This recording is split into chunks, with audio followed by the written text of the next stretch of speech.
Okay, so good evening, everybody. I'm Susan M. Hart-Servideo with the Rutgers Cooperative Extension in Ocean County, and with me tonight is Patty Dixon, who is another horticulturist in our office, and Debbie LaGuardia, Lagatuda. Why do I call it LaGuardia? Lagatuda. Sorry, Debbie. From Rutgers Master Gardeners in Monmouth County, and she's given us a few talks in the past, and you're just so full of information. So I thank you again for coming and coming and joining us tonight. I wanted to just anybody that's joining us, your videos and microphones and the chat features has been disabled. So if you do want to make a comment for the in the Q&A, you'll see the Q&A section. If you click on there, you can send it to Patty and I. Debbie won't be able to see it right now while she's on this program. So whatever we can answer, we will answer. Bring it up to Debbie if we can. If we run out of time, we will answer any questions we've missed tomorrow through work.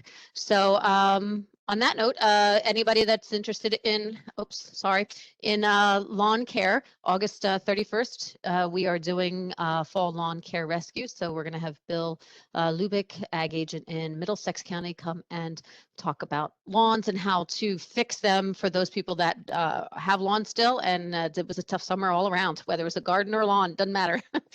So on that note, I'm going to pass it over to Debbie.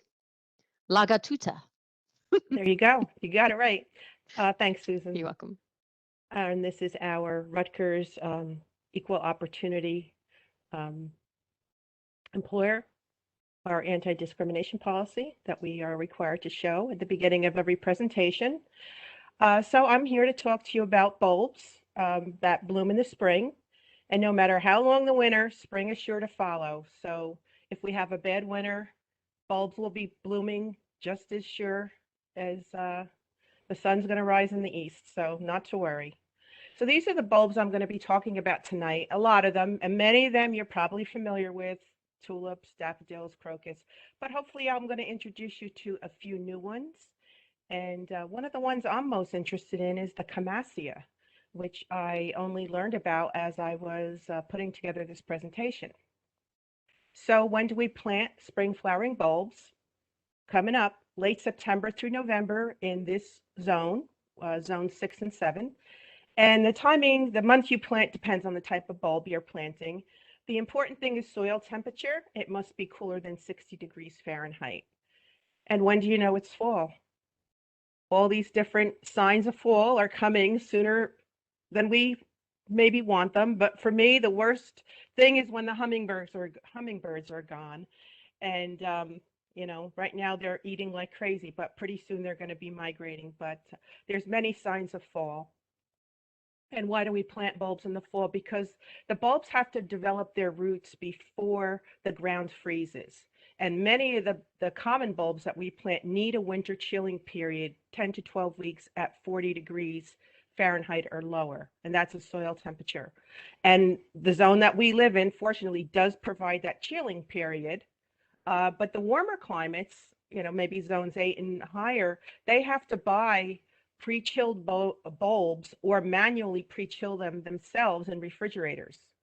Not something I would want to do because their winters just are not cold enough for some bulbs to go through that dormant period they need. So just, you don't have to write this down, but the bulbs on the left require a chilling period, and it is the most common ones that we plant. And the some on the right, just they don't need a chilling period. So here's the planting schedule. In late September, you should start planting your daffodils and all the smaller bulbs. And we're going to go through all these one by one later, but this crocus, snowdrops, glory of the snow. In October, you can plant your larger bulbs, the hyacinth, fritillaria, and alliums. And the rule of thumb is to plant tulips in November. They have to be in the ground before it freezes. I've never planted them that late. I usually plant them in mid to late October. But you can't plant them too early because they can send up shoots if you do plant them too early. So definitely wait until late October or early November before you plant your tulips. Most bulbs are pest-free, but As we know, deer don't touch daffodils, which is a good thing, but they devour tulips. Just as they're about to bloom, off go the heads. Voles, squirrels, and chipmunks will dig up crocuses. Rabbits eat crocus foliage, and sometimes you'll see the sparrows attacking the blooms.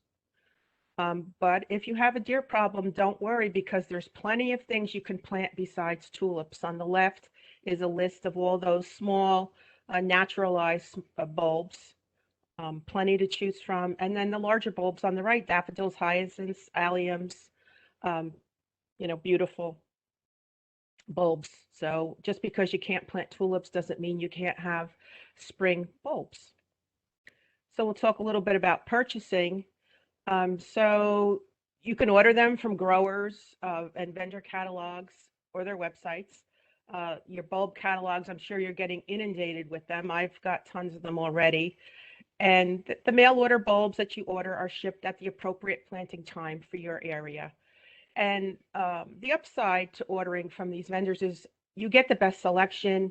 There's common cultivars and uncommon cultivars, and they're delivered at the right time. And you can also buy bulbs that are prepackaged for retail at the garden centers, the box stores, the warehouse clubs, and even some grocery stores sell them. But your only selection is what they have in front of you. So not much to choose from many times. And many times these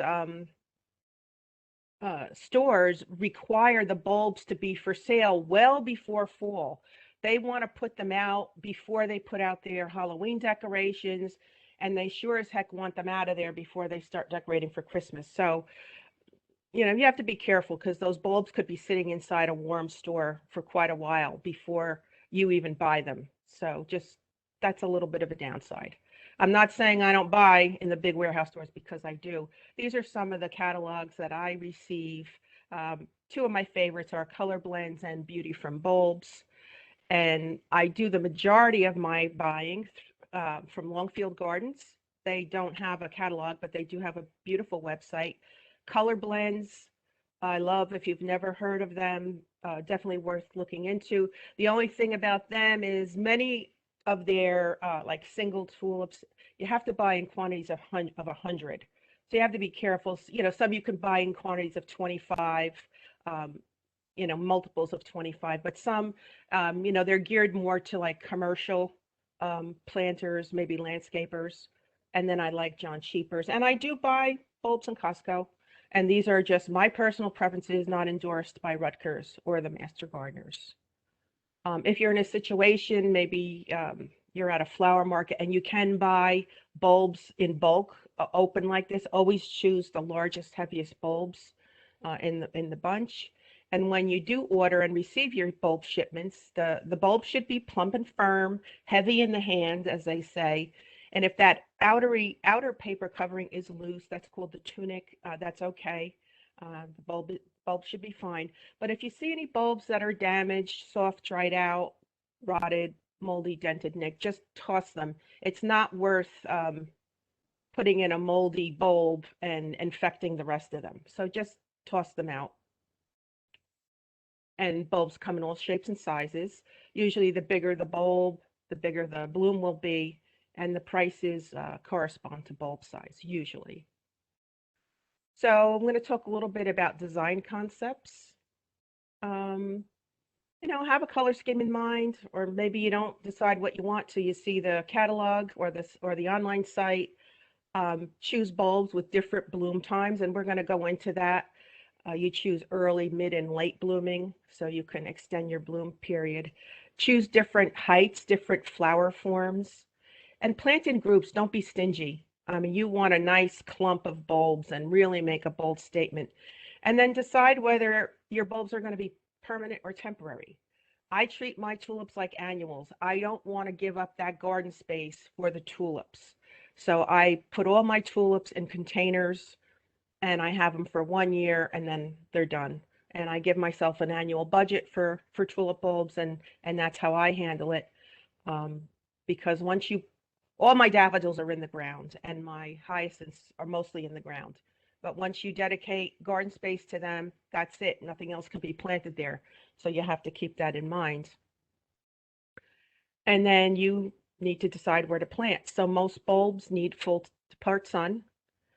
And choose a spot where you can see them from the house. Don't just put them up against your foundation where your neighbors can enjoy them. You might want to put them next to your walkways and entry doors, under deciduous trees. You can put them in your foundation, in your perennial and annual flower beds. But choose a spot where when the bulb foliage starts to die back, it'll be hidden by other plants or shrubs. I tend to plant my daffodils between my daylilies so that when the daffodil foliage fades, the daylilies are growing and then hides the unsightly um, daffodil foliage. So here's a nice entrance where these people planted beautiful tulips. Now you realize this is a very fleeting display. So I'm sure these are one and done. I'm sure they're going to rip these out. But you can see the pale ones blooming, and then the ones in the front are later blooming varieties. So they did think about extending their bloom cycle. But wouldn't that be nice to come home to? Most people always ask, well, how many should I plant? So the recommended quantities, at least 12 of the same variety for the large bulbs like tulips and daffodils, hyacinths. But if you don't have room for 12, plant an odd number, 5, 7, or 9. Um, a minimum of 24 for the smaller bulbs like the grape hyacinths. And the groups give you planting in groups gives you the biggest impact. The one thing you don't want to do is just plant in a straight line. It does not look very attractive. And the single flowers get lost. I mean, they don't have enough impact on their own. Smaller spaces, bulbs of one color make the space look a little larger. Mixed colors tend to make the space look smaller. In large spaces, plant in groups of 2 or 3 different colors and select colors that, blend nicely together. The one thing you don't want to do is this, plant in a single straight line. What you'd be better off doing is just making a big planting hole and putting all 12 bulbs in one hole and make a nice clump. This does not look very attractive. So you'll choose a color palette. I mean, there are hundreds and hundreds of cultivars available. Pastel, bright, dark, light. All white can be dramatic too if you pick different flower forms of white tulips, or it's just absolutely stunning. You could choose, pink is your theme. This is what I tend to do. You choose a dark pink, a light pink, pink patterns, um, combinations that these vendors sell really have a wow factor. And if you don't know what you think would look well together, go to the color wheel. And so you can pick complementary colors, colors that are opposite each other on the color wheel, like yellow and purple, violet in this case. You can choose analogous colors, colors that are next to each other on the color wheel. In this case, it's yellow and yellow-orange. And then you can do a triad of colors that are um, equilaterally opposite each other on the color wheel. And I don't think you can go wrong no matter what you do. I just don't think you can make a mistake. So, you know, don't put a lot of thought into it. I think they all look gorgeous. And so you figure out what look are you going for? Do you want something that looks very formal? You want informal? Do you have a property where you can naturalize the bulbs in the woodland or even in your lawn? That looks beautiful. I'll show you some examples of that.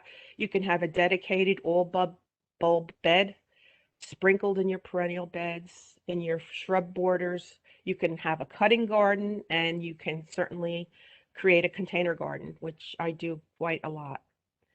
So if you're lucky enough to have a big empty bed and pop in a lot of tulips, but I'm sure this is a temporary situation and they're going to rip these out. This looks like it's on a large property, but you can certainly do that. You can have a cutting garden. If you have raised vegetable beds and they're empty, once you harvest your fall crops, you can do something like this. And I have done this with daffodils. And then you can harvest bouquets all springtime long and then just rip them out. And this is a little set of vases that I have, and, makes little arrangements for the spring. It brings a lot of color into the house. One thing I just want to tell you about daffodils is they release a very toxic sap when you cut them. You can see it dripping from the bottom of the stem, and that's harmful to other flowers. So if you want to use cut daffodils, you have two options. You can either have a daffodil only arrangement, and then you have no problem. But if you want to mix them in with, say, tulips or other flowers, cut the stems and put them in clean water and change the water every few minutes until you don't see any of that milky, gooey sap, and then you can make your floral arrangement. Here's a naturalized wooded area if you have this type of property.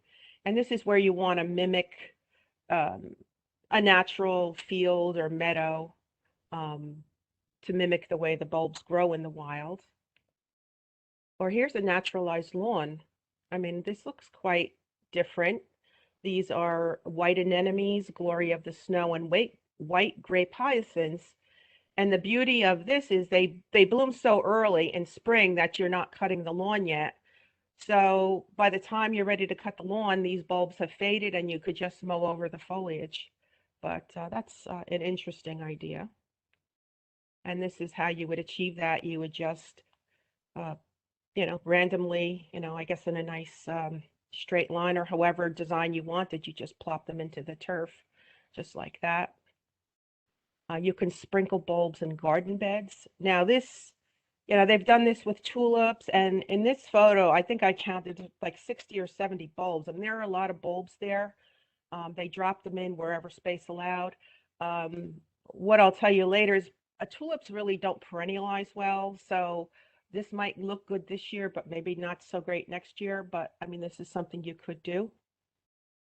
And when you are planting small bulbs, it's usually a good idea to plant in pretty large groups of 24 bulbs or more. And when you're planting that many bulbs, tiny bulbs, it's easier to just excavate a whole area and put the bulbs in that rather than trying to dig individual holes. So if you've ever heard of the Keukenhof in Holland, I mean, you just see rivers and rivers of grape hyacinths, flowing through the woods. And this happens to be about 85,000 bulbs. I don't think any of us have property or the time to do this, but if you did, I mean, this is the kind of planting you would have to do. Really tight. I guess this guy's making a nice ribbon of grape hyacinths. You can plant bulbs at the base of trees, and this daffodil here is called February Gold. It's blooms very early, and it's sturdy and long lasting. And here's tulips planted at the base of flowering. I don't know if they're cherry trees or what they are, but pretty pop of color in the city. Maybe it's temporary, but that's beautiful, beautiful sight. This is my house. I planted mixed daffodils around my little gem magnolia, and they've been coming up. There was another tree here at another time, but these have been coming up for probably 20 years. And I basically do nothing to them, and they come up every year. Curves, give you a nice fluidity. This is again at the Keukenhof. Of course, this is a massive installation. None of us would have the room to do this at our house, but you can do it on a much smaller scale. Same thing with just ribbons, maybe following your beds. Definitely can do something like that. Or if you wanted to do something really formal and fancy, I mean, wouldn't that be pretty? Excavate a pretty wide diameter in your lawn or somewhere and do a nice design.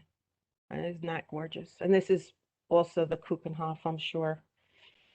You can put a nice border in front of your shrub plantings, and I would assume this is also temporary. I'm sure these will get pulled out and replanted with annuals or something later. But I mean, all white is very dramatic. I've done it before. I've underplanted with blue pansies, and it was really, really pretty. All right, so Susan, this is my first stopping point. If anything came in about what I've said so far. We do have one question from Michael, and he says, is it true that bulbs like daffodils have a front and a back? No, it is not true. I've never heard of that. You just have, when you plant them, you just plant them pointy side up.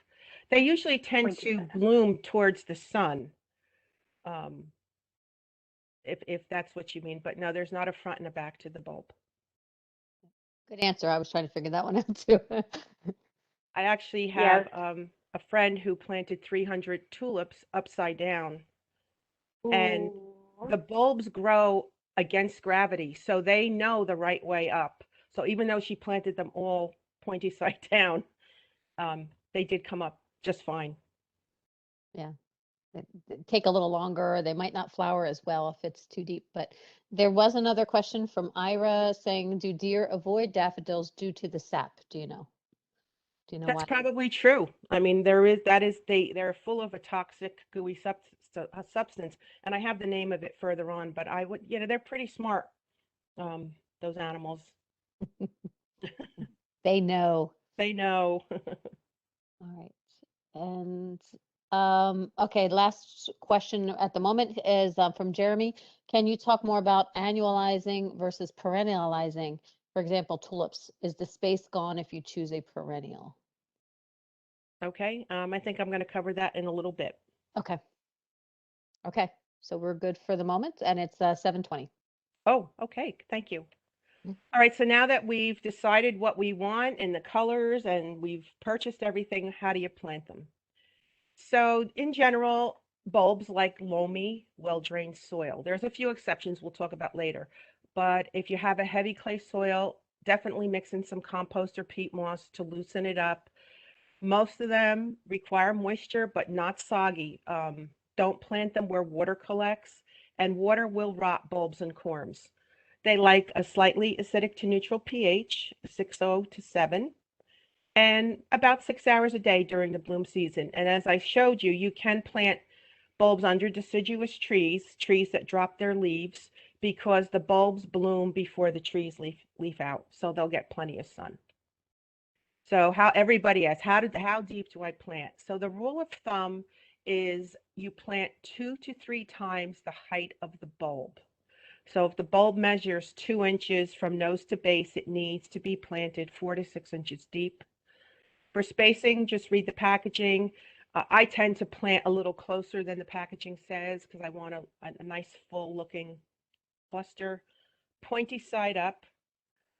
And if you're not sure, some of these things that are corms, not really bulbs, your life could be on the line. You wouldn't be able to tell which way is up. So just put it in sideways, and the bulb will figure itself out. But if you definitely have a pointy tip, like a daffodil or a tulip or a hyacinth, pointy side up.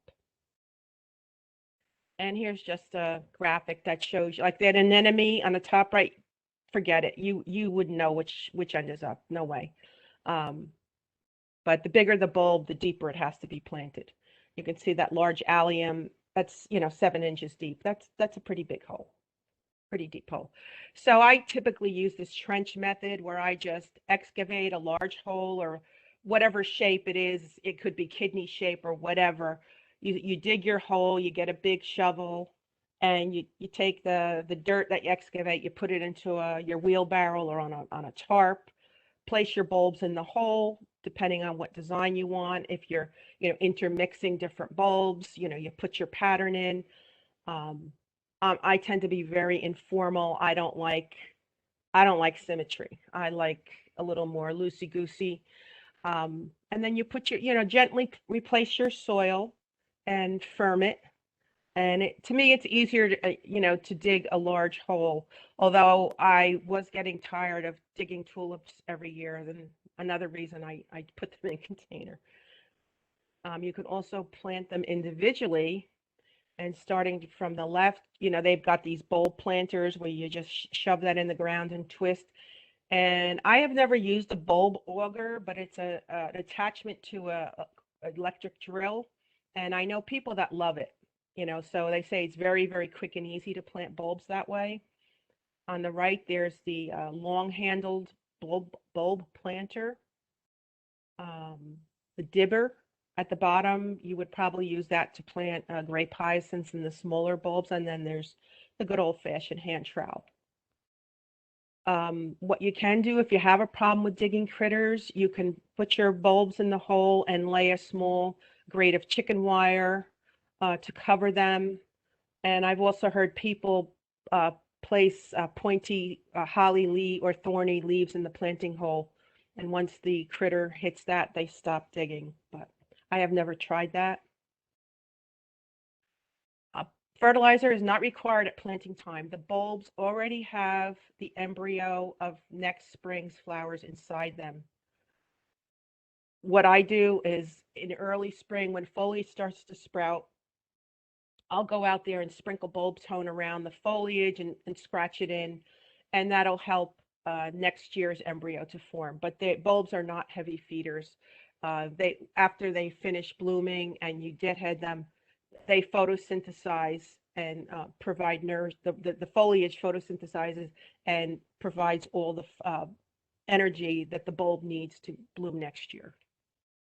Watering, you have to water deeply at planting time, and some of those bulbs are 6 to 7 inches deep, and the water is what triggers the root growth, and that's what you want to happen before the ground freezes.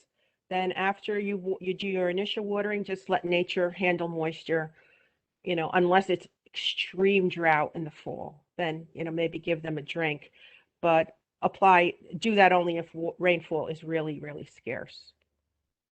Don't water them during the bloom season. You could cause your bulb to rot. Although we do have many wet springs, and I've never had any bulbs rot on me, but this is the general rule of thumb.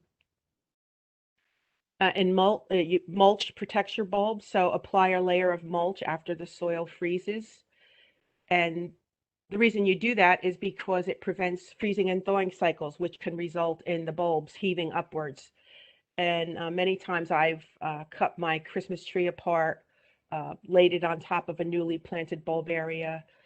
If you're doing some, evergreen pruning, you can put the boughs on top of that to provide an extra layer of protection.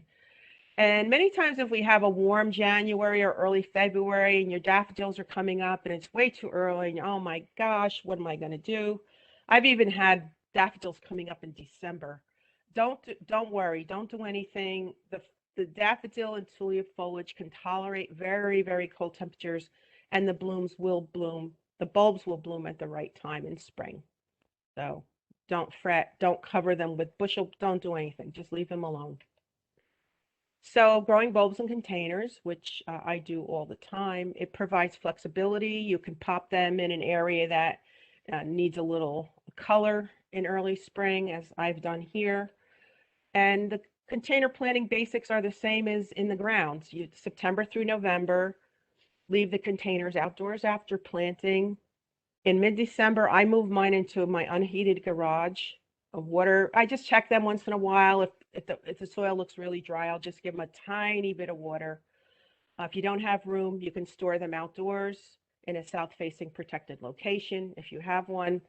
And then in early March, I move them outdoors to a sunny location. I give them a drink, and then I let nature take its course. And that's been successful for me. This is just an example.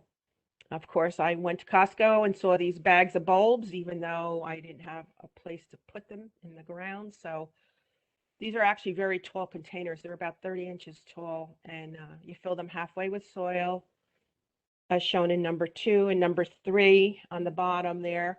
You lay your bulbs in, and then you just cover them gently with soil. And you can layer smaller bulbs on top of the larger bulbs. On the left, I layered them with dwarf iris. I put them along the outside.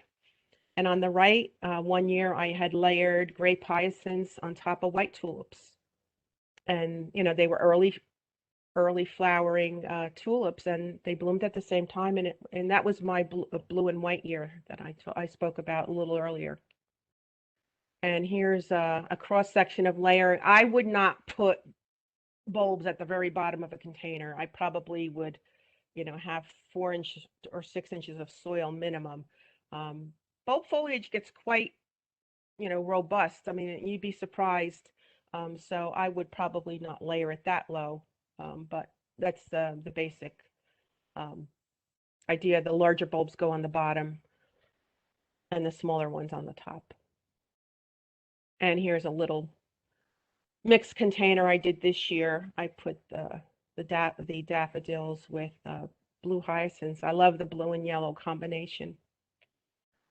And then when I move my containers outside, I don't know whether the critters are putting things in the containers or taking out the bulbs, but I put this hardware cloth and I just secure it with a brick, and that keeps them out of the containers until I can move them inside. And these are huge. They don't look it here, but they're like probably 30 inches wide. These were filled with tulips, and I just pushed them up next to my house, and they get enough, I guess, residual warmth from being near the house and protected from some wind, and the bulbs came up just fine. And then here's some of this year's containers. I guess I love that blue and white combo. I do that a lot. Do we have any questions, Susan? I'm not seeing anything right now other than the question again from Jeremy about the annualizing and perennializing, what you were going to do. Not again, but it's the same question that's Okay. still there. Great. So far so good. And Good. it's 7:30. Okay, good. Care and maintenance. Deadheading is very important on the major bulbs, daffodils, tulips, and hyacinths. Otherwise, the bulb puts too much energy into producing seeds rather than putting energy back into the bulb to grow next year's embryo. So you must deadhead those major bulbs. The smaller ones you don't have to bother, but these three definitely have to. And the big thing is let the foliage die back naturally. You have to be patient, and it takes a long time for that foliage to fade. 8 to 10 weeks or maybe even longer. No matter what you heard, don't braid or tie up the foliage while it's still green. Oh, typo, should be green. Wait until the foliage is completely brown before you gently tug to remove it. So that's why placement is important, because you're going to have a lot of, I'm going to say ugliness, but that's why you need to choose your spaces carefully. Plant between shrubs or between perennials, or what you can do is what I do sometimes, if there's a gap with dying bulb foliage, I'll put a container on a plant stand, and that'll be the focal point.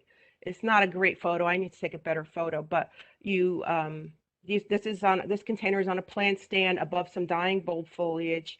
You can set the container directly on top of the bulbs, so you use a plant stand, or you can elevate the container with bricks to keep the container off the soil. But that's another way to fill a gap. Use a container garden.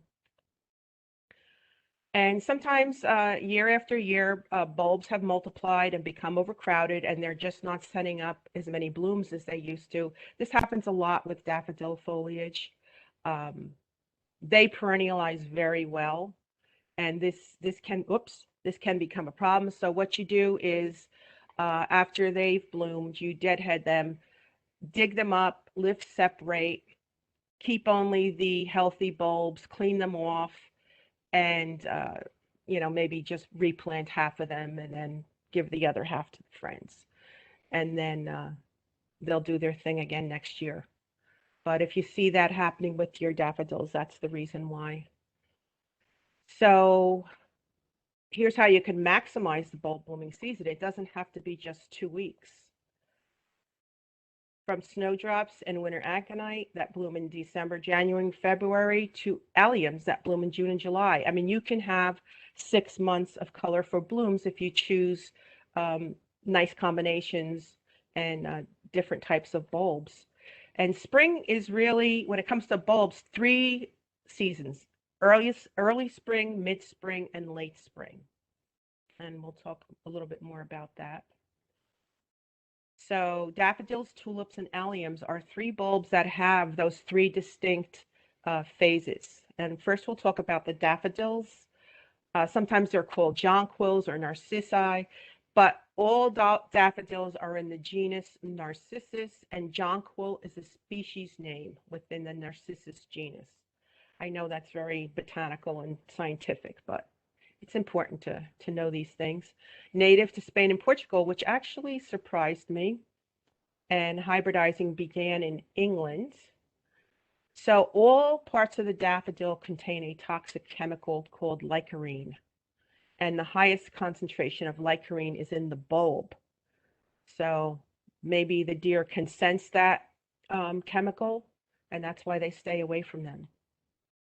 Wouldn't be surprised. So daffodils are classified into different, pretty much according to the form of their flower. The ones on the left are probably the ones you're most familiar with, and these are very easy to find in the box stores. They're the most common. And the ones on the right are a little more uncommon.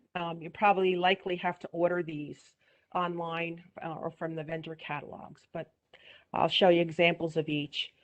So, to create interest and diversity, maybe you have 3 areas where you have 3 clumps of daffodils. So choose a trumpet variety, and then maybe a double, and then maybe a tizetta. 3 different classifications of daffodils. Gives you interest in different heights and bloom sizes and flower forms, and that provides interest. This is just a graphic that shows that they do bloom in early, mid, and late spring. And I circled the miniature daffodils because my miniature daffodils tend to bloom quite early, even before the trumpet varieties. So I just moved that over a little bit. So here's some examples of each type. The miniatures, kind of self-explanatory. The trumpet, that center cup is very elongated. You can see how long, so that's why they call that a trumpet. Then you've got the small cups going across the top. The angel tears, you can see how their petals kind of bend backwards, and they're dwarf. They're 6 to 8 inches tall, but they naturalize very readily. So that might be pretty in a woodland setting. Then you have your large cupped daffodils. You can see how wide that cup is. That's ice follies. I grow that. That's a very beautiful variety, and that one blooms pretty early. And then you have the double, and they actually have cups, but they have so many petals that you can't even see their cup. And I have grown Tahiti. That is very pretty. I tend to navigate, or I tend to buy the ones with the orange centers. I just love that yellow-orange combo. Then you have the tizetta classification. Most of your paper whites are tizettas, and this avalanche is a good one for forcing. Then you have the jonquillas, which are very fragrant. The golden bells are miniatures. The poeticus, they have a very small cup. And then you have the split coronas, which you can see that the center is definitely divided, and it almost looks frilly. So those are very unusual. And most of the daffodil vendors sell collections of early, mid, and late flowering varieties. So they do all the research for you. And I've listed some varieties on the bottom. And I believe this is on the handout, so you don't have to write these down. But I mean, this is a way you can have, many, many weeks of daffodils blooming on in your landscape. So here's the paper whites that I spoke about. And if anybody has forced them before, they get very tall and they flop. And that's because they're constantly in warmth, and there's not as much light indoors as outdoors, obviously. So you can prevent that from happening. When the green shoots are about 2 inches tall, you pour off the plain water that they're sitting in and use a solution of 1 part rubbing alcohol, 70% rubbing alcohol to 10 parts water, to keep the roots moist. And the foliage is dwarfed, but they're full-size blooms. So you might want to try that. And there is an American Daffodil Society. They have tons of information. So this is on your handout as well. And now we'll talk about tulips. They are native to Persia, Iran, which is Iran, and Turkey. But the trade was actually developed in the Netherlands. Everybody thinks Most people might think that tulips are native to Holland. They are not. They don't like heat, and they do not perennialize well. Uh, the species tulips do come back year after year for 5 or 6 years, but most of them, they're going to look great your first year. The second year, they're not going to come back as strong. They don't perennialize well. Uh, you, I've had tulips come up and 50-mile-an-hour winds, and all the petals were gone in one day. So if you can shelter them from the wind, that's good. And cut tulips will continue to grow after you cut them, 2 to 6 inches once you put them in a vase. So that was interesting. So here's a list of the earliest blooming tulips in early April. You might have heard of emperor tulips, Kaufmanniana. That is one of the early blooming tulips, and I'll show you a photo of one with crocus later. And then the single early, double early, they have short stems, so they might be good to plant in containers. You don't want these 20-inch, 24-inch tall tulips in containers because they'd be very susceptible to winds. The species tulips, which are the naturally untouched by human interference tulips, they perennialize very well. So the Kaufmanniana, which is on the top, that will perennialize well for you. But realize that they are quite, they're 8-inch or smaller, so they're very small. Then you have the requirea tulips, and I will show you examples of these later. Now you have your mid-season tulips. You've probably heard of Darwin hybrids and triumphs. Of all the hybrids, the Darwin hybrids perennialize the best. Not as good as the species tulips, but they will perennialize pretty well for you. You have the fringed and lily tulips, various length stems, and then the triumph, which has medium length stems. So you could pick an early season tulip and pick one type from this category. I've grown apricot impression on the right, and that's a lovely tulip. And then you have your late blooming tulips, single late, double late. So very self-explanatory. They have quite long stems. The parrot tulips, which are very fancy and ruffled. And then you have the viridiflora, which are also known as green tulips. And all of them have this green rib. No matter what color they are, they have that green rib. And they're actually quite striking. And these vendors, excuse me, offer color-coded collections of early, mid, and late tulip combinations. So they take all the guesswork out of it for you. And here's just a graphic representation of what I just showed you. So, from early to late spring, you can have tulips blooming. And this is something, there was a movie out a couple years ago called Tulip Fever, and it was actually not a bad movie, and it's about an artist who falls for this woman. He's painting a portrait of her, but the secondary storyline is the tulip mania that took place in 17th century Amsterdam, where people were buying and selling tulips for enormous profits and losses. And it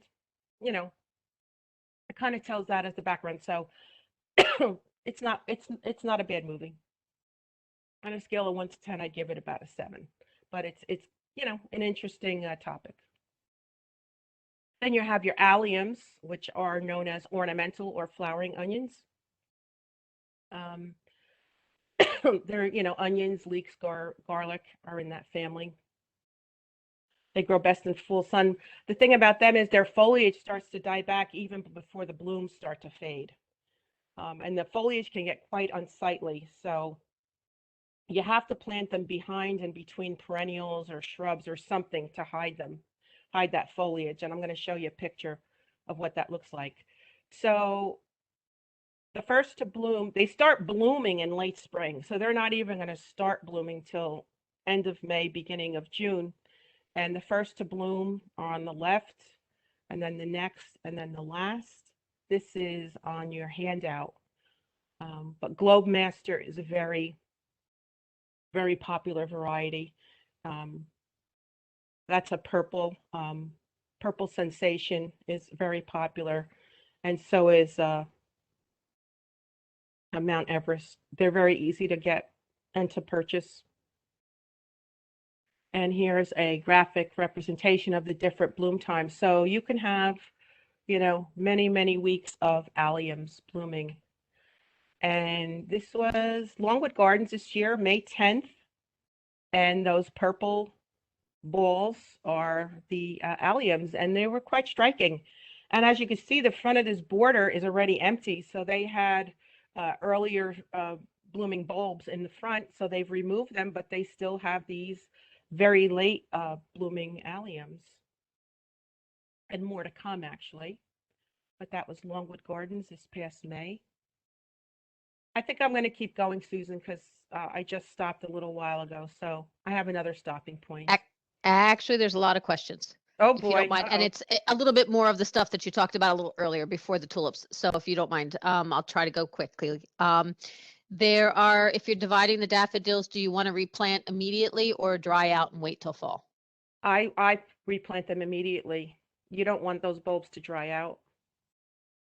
No, you could, depends on when you're actually digging them up. If you're doing it in the summertime, you can replant them or save them and plant them in the fall for those people that want to do that. Are there any native bulbs that you know of? Yeah, I'm gonna, when Okay. I come to one, I'm gonna make note of that. Okay. And do you have a list of bulbs that are best for pollinators? No, but I mean, they all are. I mean, they have tons of pollen in them. And when the earlier blooming bulbs are an early source of food for bees, like the crocus. Yeah, definitely. I don't think there's any that are better than, they're all good. Anything Okay. that produces pollen is a good thing. And then yeah, I know alliums are usually pretty good for me in my garden, especially the chives and the garlic and stuff like that. So that actually is a good flowering. And then the last one I had, unless Patty has anything else, where did you purchase those lovely large containers? Which I'm not sure which lovely large containers, but I believe those were on the clearance rack at gosh, Sunset Gardens. Remember, I'm in Monmouth County, so that's in Ocean Township. But thank you. Okay. even Home Depot has some lovely containers. And don't be afraid to search the clearance rack. No. And we are getting a lot of questions about the handout, and we will be sending the handout out rather than us keep answering everybody individually. So the handout, I'm going to see if I could attach it to the thank you for joining us. If not, it will be sent out with the video recording. And unless Patty has anything else pressing, I think we're good. I think we're good. Okay, good. Okay, so now we're going to go through all the different bulbs. The very, very earliest ones are snowdrops, snow crocus, and winter aconite. So these are the snowdrops, which are absolutely lovely. They're one of the first to bloom. They are a great naturalizer. They like moisture.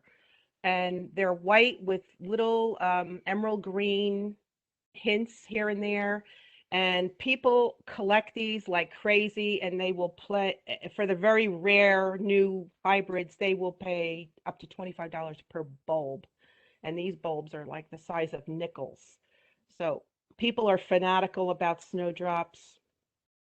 They're members of the amaryllis family of all things. You know how big an amaryllis bulb is. They like moist conditions. And they are native to mountainous regions of Southern Europe and Asia Minor. And some are hardy to even zone 2. Now, zone 2 is way up there, in Canada and northern Alaska. So pretty hardy. And they are beautiful. Although my galanthus don't seem to bloom as early as they're supposed to. They seem to bloom a little later, but they are lovely. And they're very, very it's springtime when you see your snowdrops. Then you have the snow crocus. These grow from corms, not technically bulbs. Their blooms are a little smaller than the Dutch crocus. And every year I see these pictures on Facebook. Oh, my crocus are blooming, and I'm like, where are mine? Where? It's probably because they're growing snow crocus, and I'm not. I'm growing the Dutch crocus. You don't have to deadhead these; just let them bloom.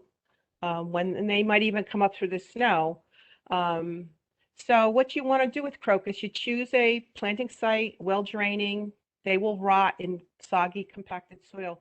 In late February, if there's no snow on the ground, maybe just go out there very gently, remove fallen leaves. So if you have snowdrops and crocuses that are coming up, the foliage, can grow through those leaves. So you can see them. And if you have naturalized crocuses in your lawn, which is a very lovely thing to do, don't mow until the foliage has died down. But that should not be a problem because they bloom so early. The foliage will be spent before you need to mow your lawn. And mice, voles, and squirrels might be attracted. Rabbits might feed on the foliage, and birds sometimes pick off the flowers. Then you have winter aconite, which I was not aware of until I visited Longwood Gardens. So this is a very, very tiny little buttercup-like plant. It grows from a tuber, and they're 3 to 6 inches tall. So this is something that is more suitable for an application like you see in a woodland setting or under shrubs, deciduous shrubs. It might be a nice place to put them. Honey scented flowers. It's like a golden carpet, but it likes loose, humusy soil. And the blooms only open when the sun shines, but it's a beautiful, beautiful yellow color, like a carpet. Combines nicely with hellebores, but the entire plant is poisonous, especially the tubers. So if you have children or pets who might decide to eat the plant, just be very careful. The plant is very poisonous. Then the next set of bulbs that will bloom are the miniature daffodils, the striped squill, the Dutch crocus a little later, snow glories, Grecian windflowers, and dwarf iris, and that Kaufmanniana tulip that I spoke about earlier. So here's your miniature daffodils. Who doesn't love those? I actually grow those in pots in my garage because when I go to the garden center, I see them selling, a 4-inch pot of miniature daffodils for $5. I can't. So I grow my own. I buy the bulbs and I grow them in my garage. So the tete-a-tete daffodil, that is now the most popular daffodil in the world. I love them. I grow them every year. So here they are in my garden, and you see behind them circled, those are larger daffodils, and these tete-a-tetes have bloomed a lot earlier.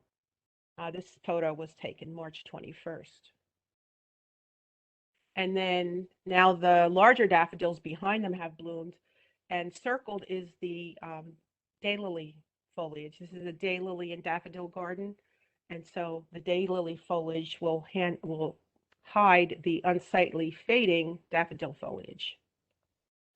Then you have striped squill, which is a lovely little bulb. It's 5 to 7 inches, fold apart sun.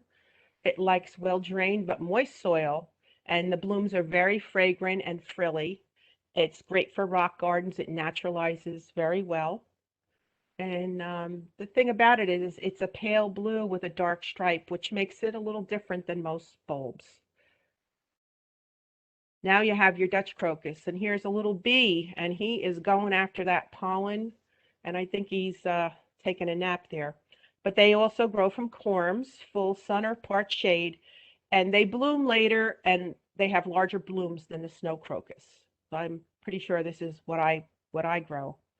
And here they are naturalized in, and I didn't take a note where they're native to, but what it was Turkey, but I could be wrong. But isn't that gorgeous? Wouldn't you love to see that site? And so here they are a white variety, Jane d'Arc, with the Kaufmanniana tulip early harvest. So you can see how short those tulips are. But isn't that beautiful? They're, pop of orange with that white. It's just gorgeous. So everybody talks about saffron, and saffron does come from a crocus, but it's not those two that I just spoke about. It comes from the Crocus sativus, okay, which is a full blooming crocus. You plant the bulbs now in late August or early September, and you can buy them online. They're not hard to find. They flower in 30 to 40 days. And then you pick the stigmas from the blooms. I guess you might get a little pair of snips, and then you dry them indoors, and then you store them in airtight containers. But saffron is the most expensive spice in the world, but you can grow your own if you buy the Crocus sativus bulbs, corms, I should say. Then you have the early snow glory, which is also called glory of the snow, another beautiful little blue fat flower, full sun, 4 to 6 inches, moist but not soggy soil, perfect for woodlands. I planted a dozen or two of these 30 years ago, and they are still coming up. I do nothing, and they're just very, very nice pops of color in early spring. And then there's an alba for a white variety. You can, but that's less common. The blue ones are definitely more common. And here is Glory of the Snow naturalized in Longwood Gardens. And these bulbs bloom and fade before the grass needs to be mowed. So this is a lawn, actually. And look at how those bulbs have taken over. Now talk about a pollinator magnet. I mean, the bees must have a feast. And a nice growing tip, you can put them around hostas, grow them around or between hostas, because they bloom well before the hosta foliage starts coming up and unfurling. So that might be a nice combination, especially if some of your hostas are of the blue tinged, the blue hostas. Then you have your Grecian windflowers, Anemone blanda. So they're like little low-growing daisies, very attractive ground cover, 6 to 8 inches tall. They grow from corms. They're very hard and dry. We saw a photo earlier. You have to soak them in water for 4 to 6 hours before planting, and just put them in the hole. You can't tell which end is up. And you could see the photo. They're mixed in with some grape hyacinths and some tulips that are going to bloom in a little while. And, that's on a hillside. And isn't that pretty underneath the tree? You have your dwarf iris. Again, they're very, very short. So you see like these smaller bulbs. Usually they don't grow very tall, and they bloom very early. So these are 4 to 6 inches, very grassy foliage. The thing about these is they need moisture in the spring, but they have to be kept dry during the summer and fall in order for them to flower again next year. So that's something to keep in mind. I think I'm just going to keep going at this point instead of stopping again. So is that okay? Yeah, that's okay. It's 7:58, just so you had a time. Oh, so you're good. You're just going to run a little late, but we're good. Okay, we're almost we're pretty far through. You're good. So then we have early season daffodils, squill, grape hyacinths, and your early season tulips. So these are the trumpets, the small cup, the large cup, and the miniatures. Early to mid daffodils. We talked about those earlier. Then you have Siberian squill, another blue bulb. These do well in shady and semi-shady areas. They don't have to be in full sun, and they're 4 to 6 inches tall. But I also have planted these and do nothing, and they come back every year and have for decades, actually. And here they are naturalizing at the base of yellow twig dogwoods. And here again is that blue and yellow combination. You have your grape hyacinths, which I can't seem to be without. They're short, all different shades of blue and white. You've got these are very common magic carpet mix. Isn't that pretty? And right now, or soon, the spring flowering bulbs, which have disappeared, are now going to send up, it looks like spaghetti-like foliage in autumn. Just leave it be, leave it alone. This is just the natural behavior of these bulbs. But I love them. They look like little bunches of grapes. And here they are interplanted with early tulips, and they bloom at the same time. And what a pretty combination. Then you have your larger hyacinths, which are extremely fragrant, and some people think it's too sweet of a fragrance, but I happen to love it. Their blooms can get quite heavy and large, so sometimes you need to support them, maybe with some bamboo sticks and some twine around them. But to me, I have to have them. So if that's what it takes, that's what I'll do. And I grow these in my garage as well. I'll get like a 10-inch, maybe diameter container and put 5 hyacinth bulbs in there. And then I'll plant those containers into larger outdoor containers to get a nice display. Now here's a pretty combination. There's mine in the top left. I showed you that earlier. But daffodils with hyacinths. I'm sure this is a temporary installation, but you could do something on a smaller scale, and the purple and the yellow look just beautiful. And then you have your early tulips, and the requirea on the top right. You can see how that's a little different form. They're a little shorter and sturdier. The foliage is sometimes striped or speckled, which makes that very pretty. And their blooms are actually bow-like, and the blooms are actually quite large as compared to their height and the foliage. So that might be pretty for a container. There's your double earlies on the bottom. I have grown foxtrot. That is very, very pretty. And then your single earlies. And here's hyacinths and single early tulips mixed. And that's pretty. Then you have all your mid-season growers. I'll just continue. So here's what the fringe tulips look like. They actually have a fringe on them, and that's why they're named. And then you have your lily flowering tulips. So you can, these are the different forms I'm talking about. These look like lilies, and some look like bowls. And so if you, color coordinate and get the different flower forms, you could have a very interesting collection. And if you're not aware, in Cream Ridge, New Jersey, there's a Holland Ridge Farms, and their it's millions of tulips that they plant every year, and their fields are open to the public in late April. With COVID, you have to, get a time ticket and all this jazz. But it's really something to see. If you can't fly to Holland, this is the next best thing.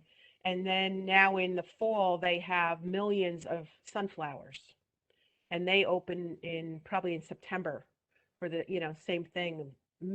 And I literally mean millions. I think I read 5 million sunflowers and almost as many tulips. So worth taking a drive. And then you have your fritillaria, the crown imperial. So they're quite interesting, majestic, 3 to 4 feet tall. You have to plant their big bulbs. You plant them deep, but they do have an unpleasant odor. You would never cut these and bring these indoors. It's kind of skunky, but they are dramatic. Each bulb produces 1 stem, and this is a bulb that you plant it sideways on its side because it has a depression in the middle, and water can collect there, so it can rot it. So you plant the bulb sideways, and these typically come in yellow, reddish, orange, cream. You don't deadhead these, you just let them die naturally. For me, this would be like a one and done. I would plant it, let it bloom, and then out it goes. But this is what it looks like blooming with other bulbs. So, I think you love it or you hate it. I'm not a particular fan, but it is quite dramatic. So, give it a try. I did 1 year and I tried it, and that was, once was enough for me. Then you have the snakehead fritillaria, and these are completely different. As you can see, these are delicate bell-like flowers. They dangle from very slender stems. They have grassy foliage, but they like moisture. They grow wild along damp, stream banks and damp meadows, and they prefer dappled shade, and they're 10 to 12 inches high. And this is what they look like when they're in bloom. And you could see their grassy foliage, and they're planted with, that might be Gloria the Snow, but that's a pretty combination. Then you have your summer snowflake, which looks a lot like the galanthus, almost like, what do you call those ones that are invasive? lily of the valley, almost like lily of the valley. But these are actually quite tall, 1 to 3 feet. So these would look better in the back of your border.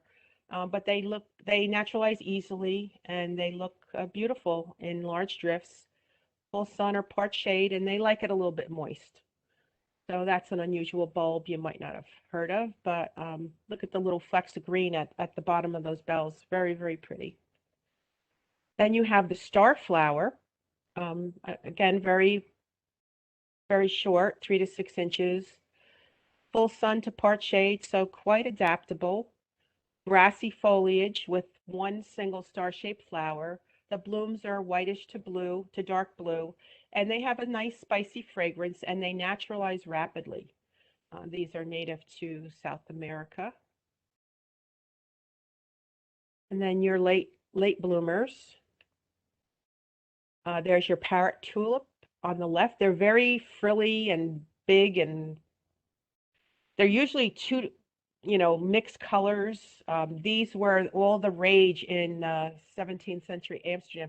People would pay a year's salary for one parrot tulip bulb. Then you've got your single late and your double late varieties. And this is one I grew this year called Parrot King. And, I put this in a container at my mailbox, and people were stopping to look at it because they had never seen anything like that before. So it really is a show. The parrot tulips, they bloom late, but they are showstoppers. Then you have your late season daffodils, the poeticus type, the double flowered, the split corona. You can see how that's frilly, and then the jonquillas. Next, you have your wood hyacinth, Spanish bluebells, and English bluebells. The English bluebells are best in a naturalized environment. The blooms last for up to 4 weeks, and they multiply each year, so they just keep going and going. Full sun to full shade, very adaptable. Quite, tall, 10 to 14 inches.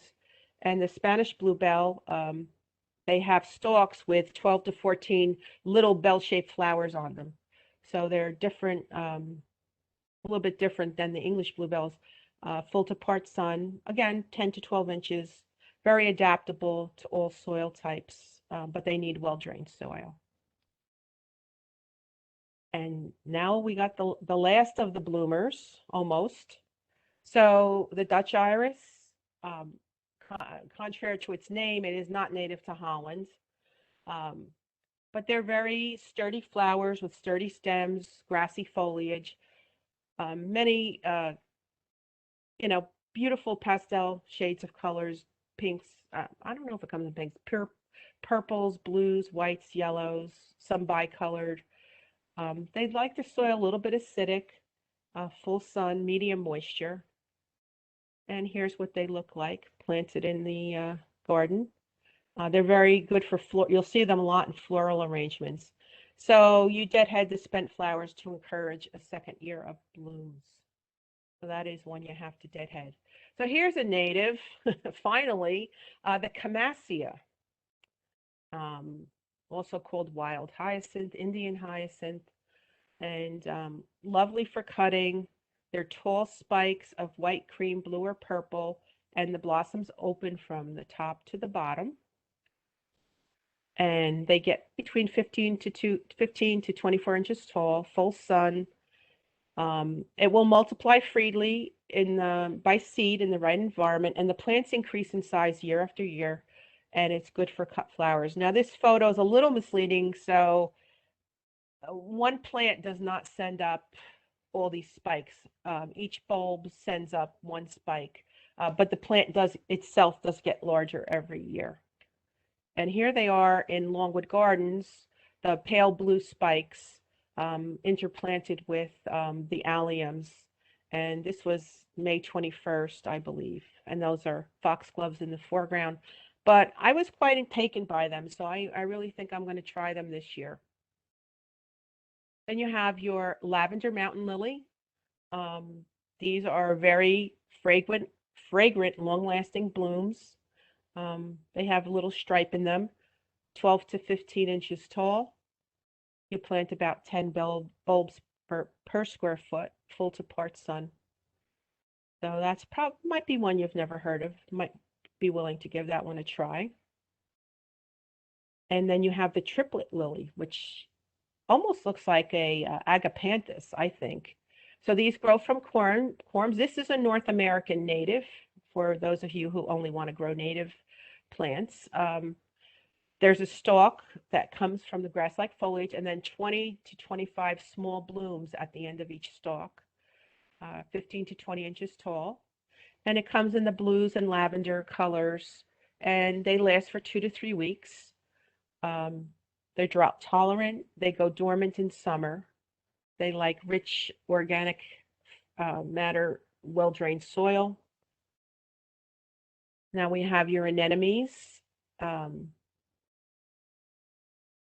I haven't had any, I'll have to be honest, I have not had any much success with these. But again, these you have to soak for 3 to 4 hours before planting. Don't worry about which side is up. I think I might have had a Mr. Fokker on the bottom right. It's such a cobalt blue color. It's hard to even describe. So I think I have had some success with those, but hey, give it a shot. I mean, they're just gorgeous, and they bloom late in the season. And then you have your alliums, which are the last to bloom. And this is kind of the situation you want. You want to tuck them in between your perennials because their foliage goes dormant before the blooms are even faded. So this is what you don't want to do because look at how vibrant those blooms are and the foliage is done. So you want to tuck them in between other plants and don't be stingy. These have, with the planting, these have to be planted deep and they're expensive bulbs. I'm looking to purchase some now and there's one site that I use. They want $10 per bulb. You know, I'm thinking I need 10 and I'm like, oh, geez, that's another 100 out the window. But you can find them a little cheaper, but they have to be quite deep. And there's the Globe Master on the left and Mount Everest. We talked about water at planting time, like you do for all bulbs, and lightly in spring if it doesn't rain. It is drought tolerant, but stop watering during the summer. But, you know, that's hard to do if it's intermixed with other plants. I mean, how do you stop watering? So, you know, take that for what it's worth. And then there's other alliums that have different forms. Allium molly on the right is yellow, and it certainly doesn't look like Globemaster by any stretch of the imagination. And then you have the Schubertii variety, and they look like spidery heads, look like fireworks. So very many different forms of alliums. And that is the end of the presentation. And I thank you for attending. And are there any more questions that came in? Great job, Debbie. I mean, it was beautiful. I love seeing all the color. It's great. There were two handouts, two questions in particular. One, are there any tulips that you know of that deer do not like? I don't know of any. No, I wouldn't take a chance. But I tell you, I live in Tinton Falls for 33 years, and we never had a deer problem until 3 years ago. They're coming in off the parkway. I live right very near the parkway. And I had a lot of tulips in containers. They did not touch them. So, you know, take a chance. And you know what? If you have them in containers and all of a sudden, you know, you see a couple heads gone, you could move those containers to your fenced backyard, you know, maybe where you don't have a, you know, you're protected. So that's another reason containers give you some flexibility. And then Patty, did you see another one? Yep. Is the starflower deer and rabbit resistant? I believe it is. Yeah. All those low growing early bulbs, most of them are very deer resistant, which is very surprising, you know, because you know usually deer eat everything, but especially in the early spring when they must be ravenous, but they seem not to touch them. Yeah, there's a lot of I just maybe they're too tiny and it's not worth their effort. I don't know. Maybe. And I have rabbits galore, and I have never had them touch any of my of those early, you know, striped squill or glory of the snow, never. So they do, the rabbits do go after the crocus foliage, though, I have to say that. They've mowed down a lot of crocus on Yes. me. I would agree with you on that one. Squirrels too will move them. They'd like Yeah. to dig Oh, them up, yeah. move them. Well, I heard Um, a very interesting story. If anybody's been to the coastal Maine Botanical Gardens up in Booth Bay Harbor, Maine, when they were first designing those gardens, they wanted to naturalize some bulbs because it's very wooded. And the director at the time, I don't remember if it was 5,000 or 50,000 crocus, was it crocus bulbs? One of the tinier bulbs. And what he did was he had them just dumped in the driveway, and he let the squirrels and chipmunks plant them. And soon all the bulbs were gone, and he had no idea where they were planted. And the next spring, they were just coming up all over the place. Oh my gosh. that's pretty I interesting. love it. Yeah, Very clever, right? yeah. Mhm. Trust me, I did my internship at Longwood Gardens, and we had to plant 5,000 tulips. Oh, I could not walk the next day because of on the back. It was raining too. It was fun, but it was beautiful. It was the oh, white garden, so I had to do all the white tulips. So that was it was interesting. But the well, one thing I will say that I had an issue. I did do bulbs in a container one year, but my containers froze. I was on the water, and my oh, containers froze, and some of my bulbs rotted because it stayed too wet. It didn't drain well. So that mhm. was one thing I had. Otherwise, the crocus, a lot of the smaller stuff came up beautifully, no problem. Some of the tulips and the daffodils, because they were at the bottom of the container, stayed frozen too long. So that was just one. But otherwise, I've never had a problem with them. Well, speaking of Longwood Gardens, if you haven't been there during tulip time, it's worth the drive to Kennett Square, Pennsylvania, because my friend and I went this year. I think beginning of May, and you could check their website when things are in peak bloom. It is magnificent.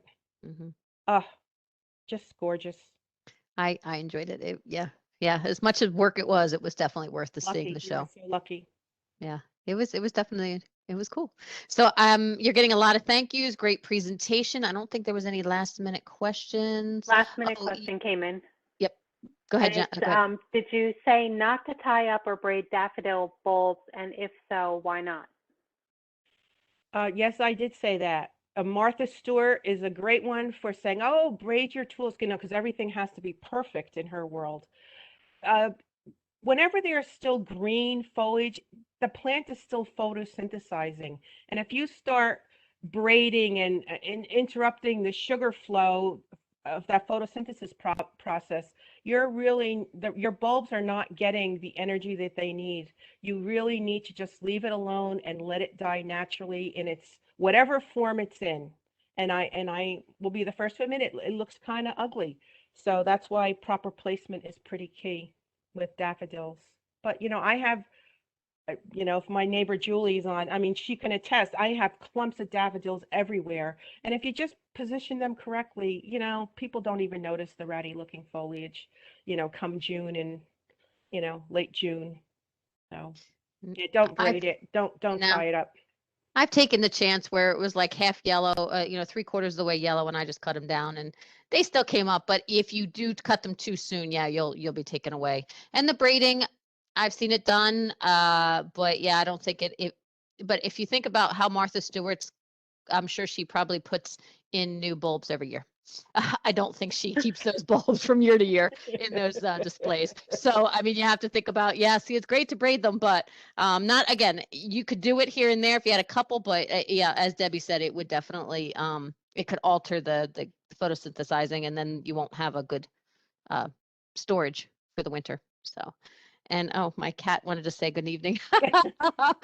Yeah, lots of thank yous, beautiful pictures, great info, Mhm. excellent presentation. So wonderful job, Debbie. Again, Yeah, thank you so Oh, you're much. very welcome. wonderful. Yeah, yeah. I mean, I'll take the I'm overtime. inspired. That's awesome. I Oh, want I mean, I can't wait. My orders are in already, and if you haven't ordered your bulbs yet, get on the internet, get them ordered so that you get the ones that you want because they sell out. Like They do. Longfield Gardens, Mhm. Yep. they sell out. The prettiest ones go first. So Yeah, is it is Is it John Sheepers? There's one that does like a wholesale version, and then there's where they do a lot of the smaller, like you saw to buy in 25s, but I love their variety, and I'm pretty sure it's John Sheepers. I think So it if is anybody's, too. yeah, I mean, they've almost, oh, and Golden Echo, you showed that one in your picture. That was a little miniature, I think it was, or Jonquil. Uh-huh. It is so fragrant. It is freaking awesome. So it's definitely one to plant if you're going to plant. Sorry, I guess I should be careful there, but it's really cool. It's a really nice one to plant. So, Well, like I said, I don't think you can make a mistake. You know, if everybody planted a few tulips or daffodils, the world will be a more beautiful place. we'd be saying, "Oh, look what's out there in the garden in the spring." Exactly, So, exactly. it's great. So, but thank you again, Debbie. I really very appreciate it. welcome. Thank Thank you, you, everybody Debbie. that stayed on. We still have 74 people on, and there'll be a survey at the end. And if you can take it and let us know, and we'll keep giving out some great stuff. I did send out the handout for anybody that's still watching. So I'm seeing a couple people saying they got it. So that was that's awesome. So yes, thank you again, Debbie. Just you know, I can't have a better speaker. I don't know. Thank you Oh, so much. you're so nice. Okay, good night, everybody. No. Thank you. Good night. Thank you, Bye-bye. Debbie. You're Bye, welcome. Sue. Bye bye.